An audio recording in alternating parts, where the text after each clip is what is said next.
কোকৰাঝাৰ লোকসভা সমষ্টিৰ অন্তৰ্গত দত্মা বিধানসভা সমষ্টিৰ ভিত্তিত আমি ইলেকশ্যন মেনেজমেণ্ট কমিটিৰ গঠন কৰাৰ পিছত তেওঁলোকৰ দায়িত্ব অৰ্পণ কৰিলোঁ। আগন্তুক লোকসভা নিৰ্বাচন আমাৰ খুব ভালকৈ আমি ইয়াৰ পৰা চলাম। লোকসভা নিৰ্বাচনৰ প্ৰতিটো বিধানসভা সমষ্টিতে আমি ইলেকশ্যন মেনেজমেণ্ট কমিটি গঠন কৰিছোঁ। আজিও দত্মা election management committee, Gossaigaon LAC election management committee হৈ গ'ল। ইয়াৰ পূৰ্বেও আমি কেইবাটাও LAC ইলেকশ্যন মেনেজমেণ্ট কমিটি গঠন কৰিলোঁ।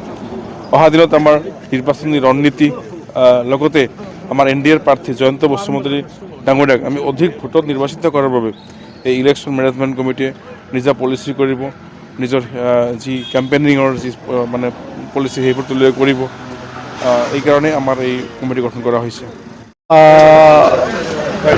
फैगौ लकसभा बिसायख'थिखौ लानानै दतमा LAC स्टेरिं कमिटि दानाय जादों। दिनै पूर्णांग बावबाय दाबाय आरो बे दतमा LAC हिसाबै बे स्टेरिं कमिटिया जयন্ত बसुमतारी देरहानायनि खामानि मावगोन। बे ओनसोलाव जेसेबां प्राइमारि आरो ब्लक बुथ लेभेल बेयाव जों थाङै थाङै प्रसार खालामनानै जाहाथे गोबां माने रायजो राजाया भटखौ होयो आरो जयন্ত बसुमतारीखौ देरहानायाव जाहाथे सहाय खालामो। बिनि थाखायनो बे दतमा LAC निफ्राय बेफोर खामानिखौ मावनाय जागोन।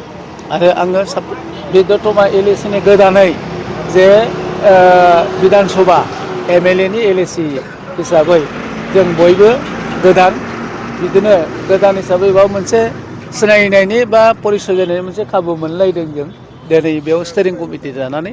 आरो बे स्टेरिं कमिटिनि गेजेरजोंनो बे फैगौ 7 मे 4 जुन एप्रिलाव जितु रिजाल्ट मोनगोन जयন্ত बसुमतारीनि जुनै खामानि मावनाय जेरै देरहासार खालामनो हायो बेनिनो जोङो दिनै जथुमदों।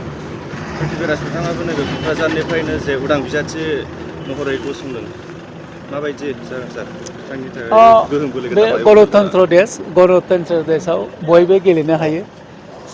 पृथ्वीराजल' नङा, सोरबा सोरबा माबायाबो हायो, नाथायबा बेफोर जेबो फेक्टर नङा। जों बेखौ सिनायानो आरो बिथाङा अबे दलाव दङ बेखौ आं दाबो मिन्थिया। दा ओंखायनो बे जोंनि थाखाय फेक्टर नङा। आरो दा जोङो नुनो मोननायाव जोंनि थाखाय फेक्टरखौनो जों नुवाखै।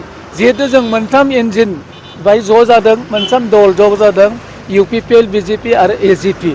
बे मोनथाम दलनि शक्ति जेराव भारतआव आरोबाव खनसेबाव नरेन्द्र मदि बिथांखौ जों प्रधान मन्त्रि बानायनायनि थाखाय बयबो रायजो राजा खामानि मावदों। ओंखायनो बाव जिखुनु दल संगठननि बिजाथि फैदों बे फेक्टर जानाय नङा। दा बेसेबां पार्सेन्ट मोननानै देरहागोन बायदि सार? बे उननि समाव जों बुंगोन। बेखौ दिनैसो स्टेरिं कमिटि दादों, दिनैनो आरो बेखौ डिक्लेयार खालामनांगौनि सम्भब नङा। मुथते जों गोबां भटआव देरहागोन आरो गोबां जों एसे खामानि मावगोन आरो बिनि उननि पर्यायावहाय जोङो डिक्लेयार होगोन जे जों एथ' भटआव देरहागोन।